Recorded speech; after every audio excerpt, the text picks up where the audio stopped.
Welcome to another episode of Millennial Investing Explained. Here's today's question.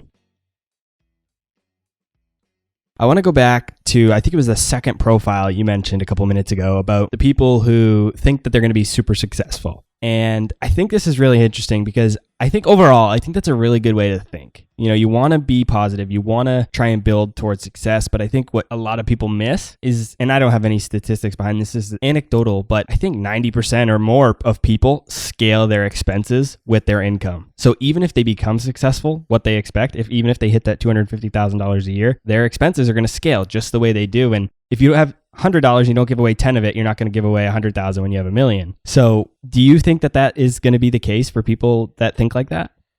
I think that is so common, and it's an excellent point that whether it's charitable giving or paying off debt or investing or putting money into a retirement account, if those aren't behaviors that you're doing on your current salary, it's really hard to make the transition later on. I harp on that idea all the time when I talk about saving, that just building the habit now is what really matters because it's so hard to make that transition. And one of the greatest quotes I got in my second book, which is about investing, is a woman made the point of, listen, life tends to get more complicated, not less. So even if you're earning a lot more money, even if you've paid off all your student loans, you've figured out how credit cards work and you've paid off your credit card debt, you know, everything is right on paper financially. Well, maybe you got married, maybe you bought a house, maybe you had a couple kids, maybe someone got sick, maybe a disability occurred. Like, things happen. And you're right. If you inflate your lifestyle in tandem with your income, then it's always going to be that hamster wheel of I need more, I need more, I need more.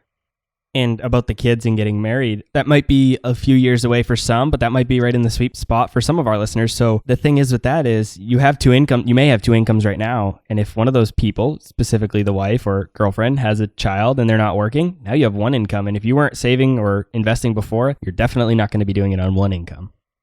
I am in a marriage and I have variable income. I'm the breadwinner of my household, but my income is inconsistent. So, well, I shouldn't say inconsistent. It's variable. So some months can be really high and some months can be like, eh.